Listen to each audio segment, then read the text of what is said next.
Muy bien, vamos a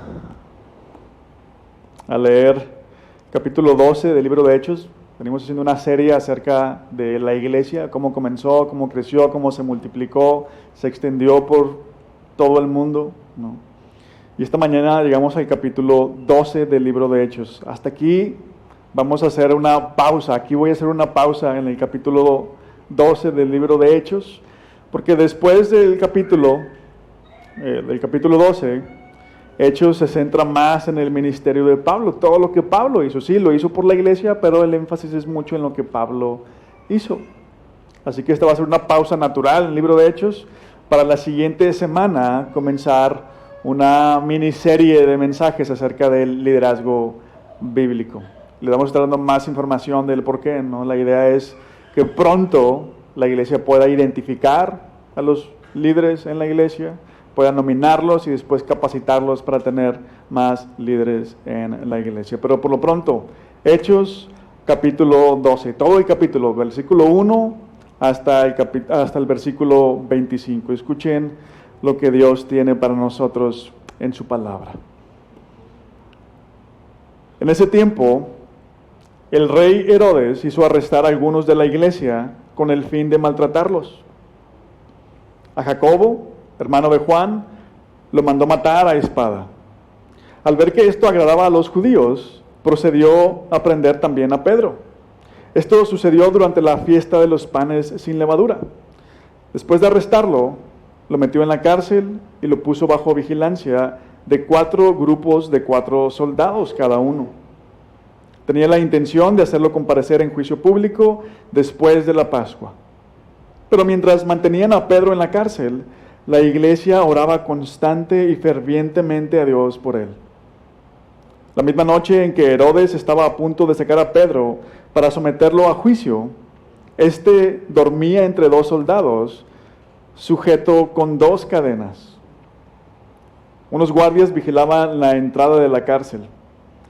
De repente apareció un ángel del Señor y una luz resplandeció en la celda. Despertó a Pedro con unas palmadas en el costado y le dijo: «Date prisa, levántate». Las cadenas cayeron de las manos de Pedro. Le dijo además el ángel: «Vístete y cálzate las sandalias». Y así lo hizo. Y el ángel añadió: «Échate la capa encima y sígueme». Pedro salió tras él, pero no sabía si realmente estaba sucediendo lo que el ángel hacía. Le parecía que se trataba de una visión. Pasaron por la primera y la segunda guardia y llegaron al portón de hierro que daba a la ciudad. El portón se les abrió por sí solo y salieron. Caminaron unas cuadras y de repente el ángel lo dejó solo. Entonces Pedro volvió en sí y se dijo: «Ahora estoy completamente seguro de que el Señor ha enviado a su ángel para liberarme del poder de Herodes y de todo lo que el pueblo judío esperaba». Cuando cayó en cuenta de esto, fue a casa de María, la madre de Juan, apodado Marcos, donde muchas personas estaban reunidas orando. Llamó a la puerta de la calle, salió a responder una sierva llamada Rode. Al reconocer la voz de Pedro, se puso tan contenta que volvió corriendo sin abrir. «Pedro está a la puerta», exclamó. «¿Estás loca?», le dijeron. Ella insistía en que así era, pero los otros decían: «Debe ser su ángel». Entre tanto, Pedro seguía llamando. Cuando abrieron la puerta y lo vieron, quedaron pasmados. Con la mano, Pedro les hizo señas de que se callaran y les contó cómo el Señor lo había sacado de la cárcel. «Cuéntenles esto a Jacobo y a los hermanos», les dijo. Luego salió y se fue a otro lugar. Al amanecer se produjo un gran alboroto entre los soldados respecto al paradero de Pedro. Herodes hizo averiguaciones, pero al no encontrarlo, les tomó declaración a los guardias y mandó matarlos. Después viajó de Judea a Cesarea y se quedó allí. Herodes estaba furioso con los de Tiro y de Sidón, pero ellos se pusieron de acuerdo y se presentaron ante él. Habiéndose ganado el favor de Blasto, camarero del rey, pidieron paz, porque su región dependía del país del rey para obtener sus provisiones. El día señalado, Herodes, ataviado con su ropaje real y sentado en su trono, le dirigió un discurso al pueblo. La gente gritaba: voz de un Dios, no de un hombre, no de hombre. Al instante, un ángel del Señor lo hirió, porque no le había dado la gloria a Dios, y Herodes murió comido de gusanos. Pero la palabra de Dios seguía extendiéndose y difundiéndose. Cuando Bernabé y Saulo cumplieron su servicio, regresaron de Jerusalén, llevando con ellos a Juan, llamado también Marcos. Vamos a orar a nuestro Dios y Padre. Danos ojos para verte, para ver la grandeza, tu grandeza, lo maravilloso que eres a través de esta historia. Ayúdanos no solo a verte, sino a amarte más y a servirte. Te rogamos en el nombre de Jesús. Amén. Si hacemos un recuento de lo que ha pasado en el libro de Hechos hasta aquí, veremos que la iglesia no era popular en sus inicios. Los creyentes eran perseguidos por su fe. El pasaje anterior, justo el pasaje anterior, la segunda parte del capítulo 11, nos recordó lo que pasó con Esteban, el primer mártir por el Evangelio, y cómo a raíz de la muerte de Esteban, muchos creyentes tuvieron que huir de Jerusalén. Y ahora este pasaje nos vuelve a recordar que la iglesia no solamente no era popular, sino que era perseguida y atacada. Hasta antes de esta historia, la iglesia solamente había sido perseguida por las autoridades religiosas. Pero piensen lo que eso significa. La iglesia de Dios está siendo perseguida por las autoridades religiosas. Qué increíble, ¿no? Aquellos que supuestamente creían en Dios son los que se levantan en contra de lo que Él está haciendo. Algo nuevo, por así decirlo, en esta historia es que la iglesia ahora es atacada directamente por las autoridades civiles. El rey Herodes manda matar a Jacobo, hermano de Juan, y arresta a Pedro. La intención era también acabar con Pedro, pero las cosas no salieron como Herodes esperaba. De hecho, casi al final del pasaje, lo acabamos de leer, el final del pasaje termina diciendo: pero la palabra de Dios seguía extendiéndose y difundiéndose. Así termina casi el pasaje. La palabra de Dios seguía extendiéndose y difundiéndose a pesar de la persecución, a pesar de los ataques contra la iglesia, de parte ya no solamente de los grupos religiosos, sino incluso de parte del gobierno civil. ¿Qué nos dice todo esto? Bueno, todo esto nos dice que porque Dios quiere establecer su iglesia, nadie ni nada puede detenerla. Que porque Dios quiere establecer su iglesia, nadie ni nada puede detenerla. Y porque nadie ni nada puede detenerla, lo mejor que podemos hacer es ser parte de ella. Es convertirnos en seguidores de Jesús. Ahora, algo que nos enseña este pasaje es que ser parte de la iglesia representa un riesgo. Y ahí es donde quiero comenzar. El riesgo de ser parte de la iglesia, el riesgo de ser un seguidor de Jesús, para luego hablarles del valor para correr ese riesgo. Hay un riesgo en seguir a Jesús, hay un riesgo en ser parte de la iglesia, pero ¿qué le da a los cristianos el valor para correr ese riesgo? ¿Ok? El riesgo de ser parte de la iglesia. Creo que eso es lo más evidente en el pasaje. Ser parte de la iglesia representa un riesgo. Una de las cosas que hemos venido repitiendo a lo largo de esta serie acerca de la iglesia Es que la iglesia no fue una idea humana, no se les ocurrió a los apóstoles, no se les ocurrió a los primeros discípulos de Jesús. Y en cierta manera esta historia y otras como esta nos confirman precisamente esto. Piénsalo, si tú estuvieras tratando de comenzar un movimiento de cualquier tipo, no hablarías de lo peligroso que puede ser unirte a ese movimiento. No te harías este tipo de publicidad, no estarías escribiendo historias como esta.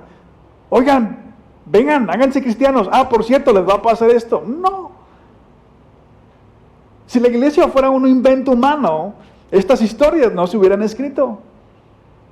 Así que historias como esta nos dicen que humanamente hablando no había razones para que la gente se uniera a la iglesia. Nuevamente no tenemos que pensar mucho, ¿por qué? No tenemos que razonar mucho para entender esto. Pero en la historia comienza narrándonos que Herodes hizo arrestar a varios en la iglesia para maltratarlos. Nos dice lo que Herodes les hizo a los apóstoles. Versículos 2 y 3 dicen: a Jacobo, hermano de Juan, lo mandó a matar a espada. Al ver que esto agradaba a los judíos, procedió a prender también a Pedro. Ahora, este Herodes no es Herodes el Grande, el que vivió unos años atrás en los tiempos de Jesús. Este Herodes es el nieto de Herodes el Grande, es Herodes Agripa. Este hombre tenía ascendencia judía. Su abuela materna era judía. Por eso, los judíos aplaudieron con la muerte de Jacobo. Por eso este Herodes, al ver que los judíos aplaudieron con la muerte de Jacobo, manda a encarcelar a Pedro para quedar bien con esta parte del pueblo que él está gobernando. Si tengo el apoyo de los judíos, tengo ventaja en mi gobierno. Ahora, lo nuevo aquí es, en un sentido, la intensidad y el lugar de donde viene el ataque. Jacobo es ejecutado, Pedro es arrestado. Hubo otros creyentes que fueron arrestados y maltratados. Bueno, la intención de Herodes era probablemente también matar a Pedro.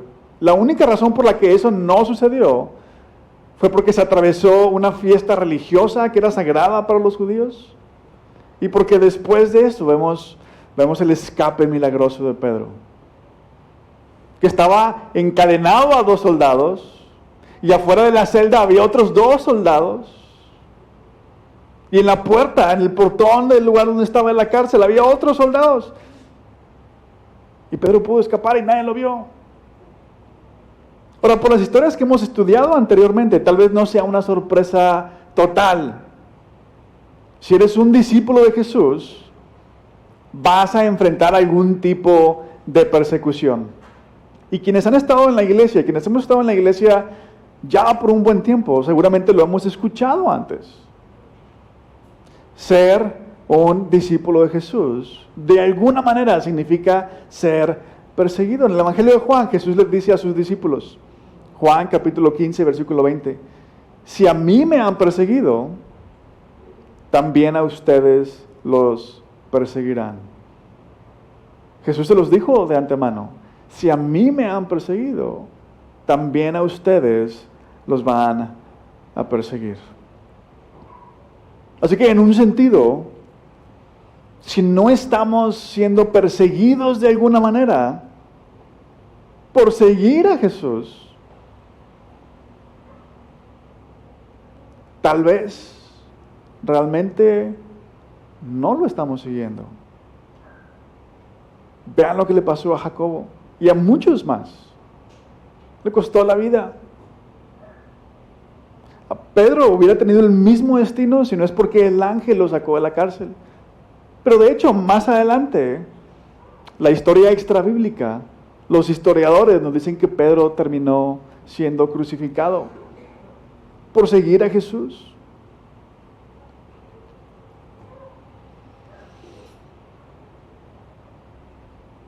Escuchen, hay lugares donde ahorita en el siglo XXI, literalmente te pueden matar por ser cristiano.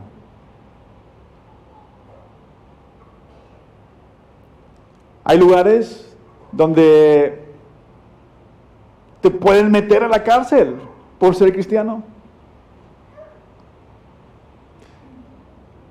Y bueno, hay lugares donde no pasa nada de eso, donde no te van a matar por ser cristiano, donde no te van a meter a la cárcel por ser cristiano, pero si vas a ser discriminado por ser cristiano.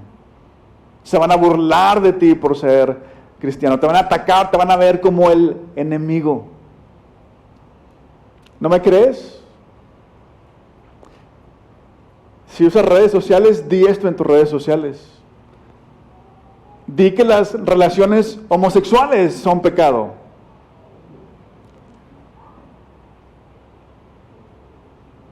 Dilo y escóndete. Porque vas a ser condenado por la sociedad.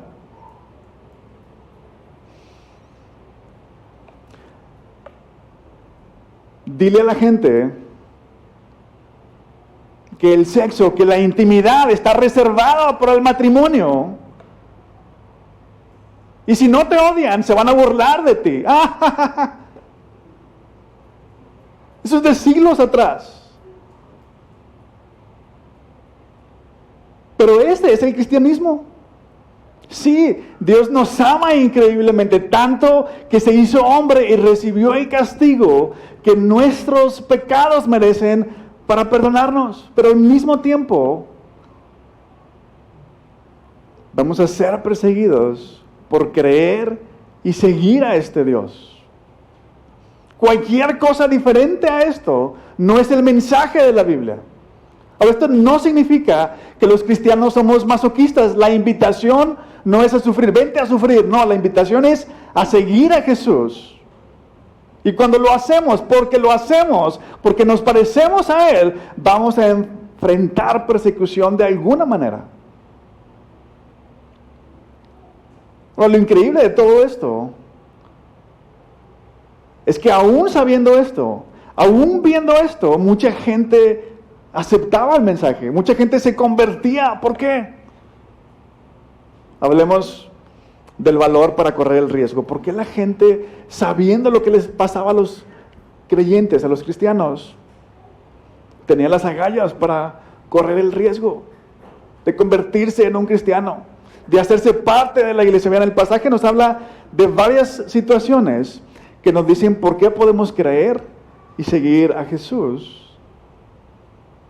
y volvernos parte de su iglesia a pesar del riesgo que esto representa. Lo primero que quiero que notemos es el destino de Herodes. ¿Qué sucede con Herodes? El versículo 23 dice: al instante un ángel del Señor lo hirió porque no le había dado la gloria a Dios. Y Herodes murió comido de gusanos. Wow. La descripción de la muerte de Herodes es bien significativa. Y escuchen, estrictamente hablando, Lucas no dice que Herodes murió por haber matado a Jacobo, por haber encarcelado a Pedro, por haber maltratado a otros cristianos. La razón por la que Herodes muere horriblemente es porque no le dio la gloria a Dios. Y lo que quiere decir Lucas con eso, porque no nos explica mucho. En el versículo 22 solamente dice: la gente gritaba, voz de un Dios, no de hombre. ¿A qué le suena esto? Cuando yo lo leí, en primera instancia pensé que era un reclamo. La gente le estaba reclamando a Herodes: voz de un Dios, no de hombre, fuera. Pero el historiador judío, Josefo, nos dice que no fue así. Él nos ayuda a entender, él registró lo que pasó cuando la gente gritó esto. Josefo narra que Herodes no tiene esta audiencia el día señalado, como dice Lucas, se pone su ropaje real.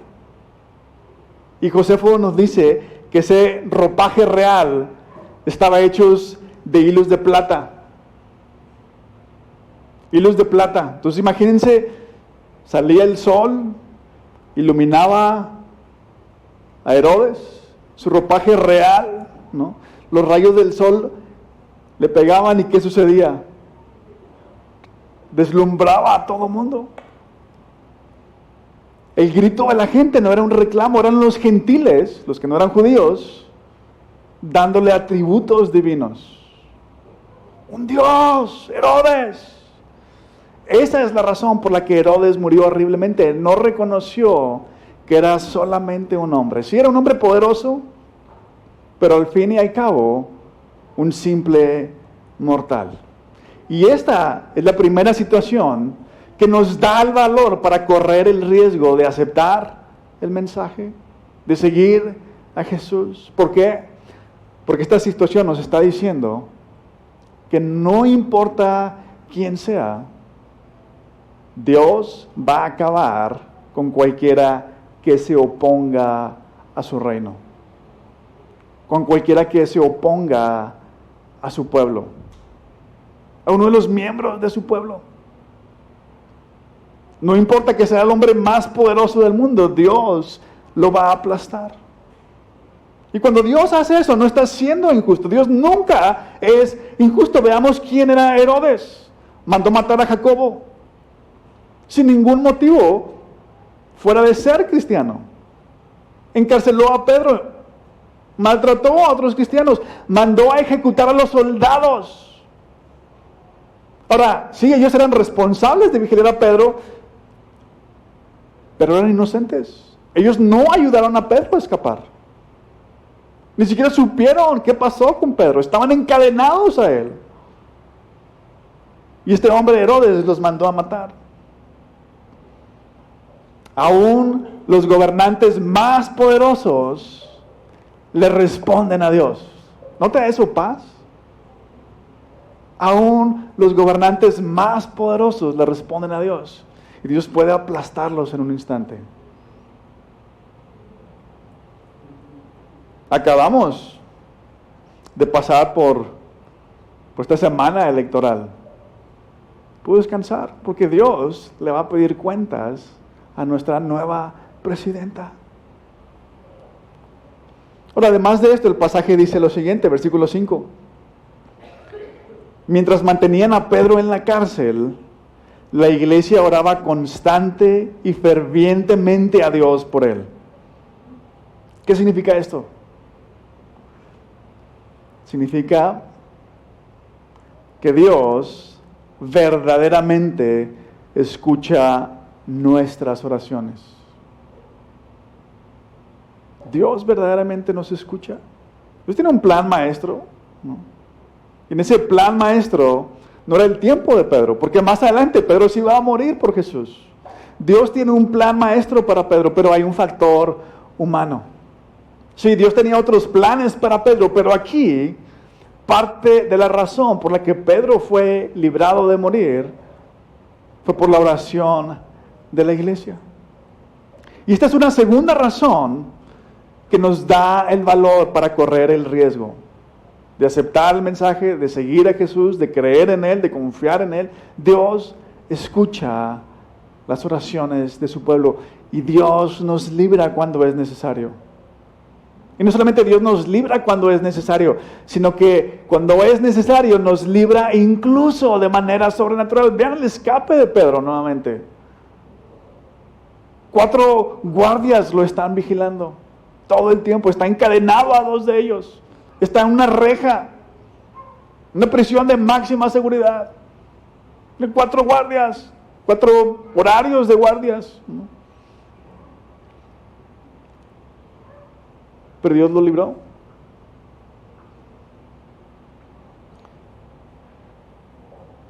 Tal vez algunos digan, bueno, si eso es verdad, entonces ¿por qué Dios no salvó a Jacobo?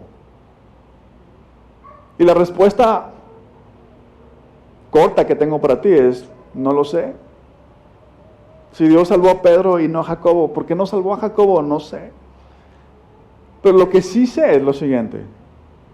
Sí sé que cuando nos encontremos con Jacobo en los nuevos cielos y la nueva tierra, lejos de estar enojado con Dios porque permitió que lo mataran en ese momento, lejos de arrepentirse por haber creído en Jesús y que le haya costado su vida, Jacobo estará feliz de haber muerto por causa de Jesús. Porque imagínate el honor de dar tu vida por el Salvador del universo. Eso sí lo sé.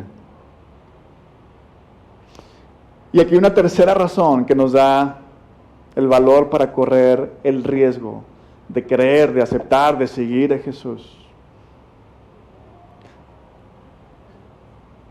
Jesús sabía lo que le esperaba al encarnarse.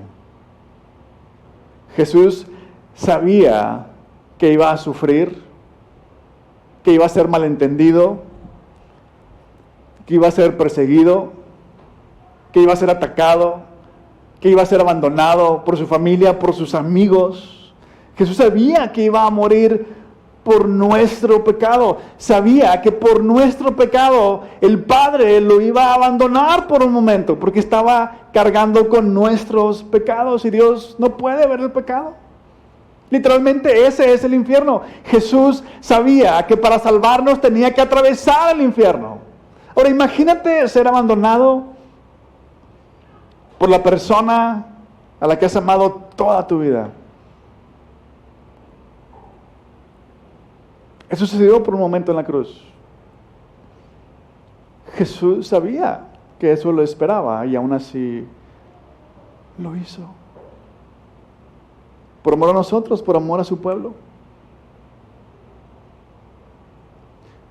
Y cuando Jacob murió, ¿qué creen? Él también sabía lo que le esperaba. No sabía que iba a morir por la espada, pero él sabía que gracias a la obra de Jesús, en lugar de ser abandonado por Dios, sería recibido por Dios, porque Jesús tomó su lugar en la cruz. En algún momento de su vida, él le falló a Dios, pero gracias a Jesús, a Jacobo morir, él sabía que le esperaba. Estar inmediatamente con Dios. En la actualidad, el lugar donde tú y yo vivimos, en esta ciudad difícilmente vamos a morir físicamente por nuestra fe. Pero la evidencia de que creemos el mensaje,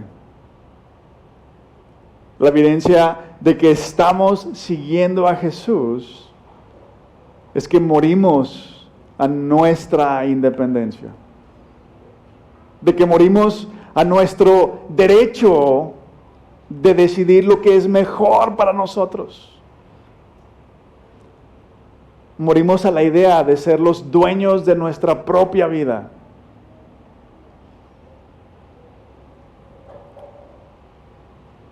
En lugar de pensar todas estas cosas, decimos: Dios, ¿qué quieres que haga? ¿Cómo quieres que actúe en esta situación? ¿Cómo debo responder ante este problema? ¿Cómo puedo honrarte en esta situación? No se trata de mí. No se trata de lo que yo creo que es mejor para mí. Se trata de ti, de tu gloria. Aun si eso me cuesta, se trata de ti, Dios. Eso es lo que hacemos los cristianos. Y lo hacemos no porque seamos unos tontos que creemos en cuentos de hadas. Hay mucha evidencia de la vida, la muerte, la resurrección de Jesús. Lo hacemos porque vemos el tremendo amor de Dios por nosotros. Porque vemos lo que a Dios le costó nuestra salvación.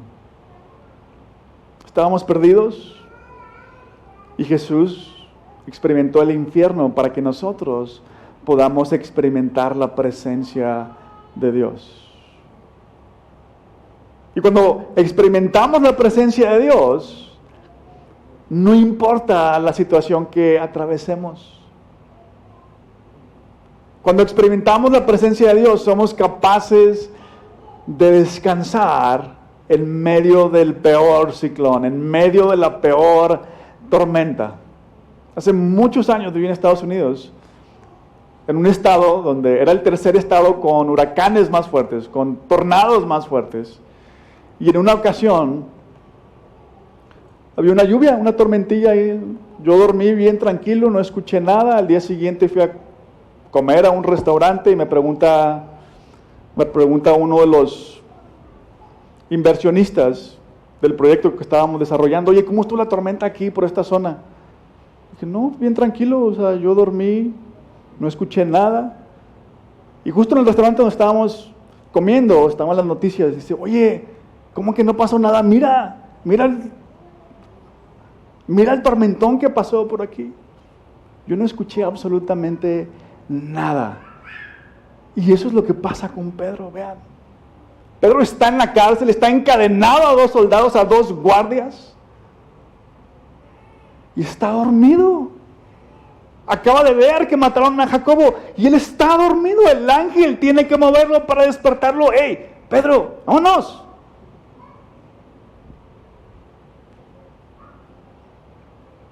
Cuando experimentamos la presencia de Dios, no importa la situación que atravesemos, somos capaces de descansar. Las angustias se hacen así.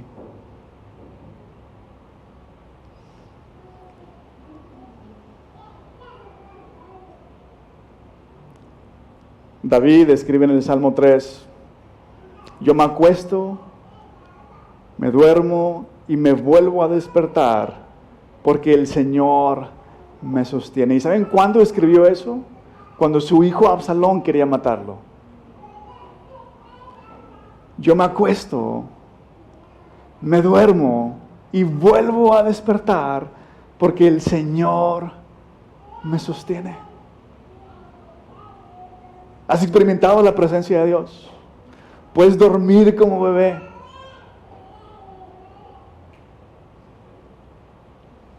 Al final del día, no importa cuántos consejos pidas. Puedes pedir un montón de cientos, miles de consejos, pero si terminas haciendo tu voluntad y no la voluntad de Dios, no estás siguiendo a Jesús. Pero esta historia te dice que puedes correr el riesgo de ser atacado, de que se burlen de ti, de ser perseguido.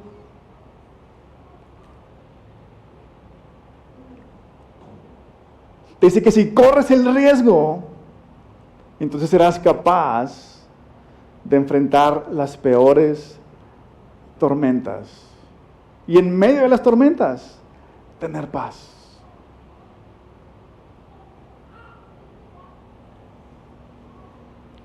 Esta mañana vamos a celebrar, vamos a recordar de manera palpable, tangible, la presencia de Dios. Dios nos deja 2 sacramentos. La semana pasada celebramos uno con el bautismo y esta mañana celebramos el otro sacramento que nos deja Dios. La comunión, la Santa Cena. Este sacramento nos recuerda la obra de Jesús, que Él fue partido para el perdón de nuestros pecados. La mesa frente a nosotros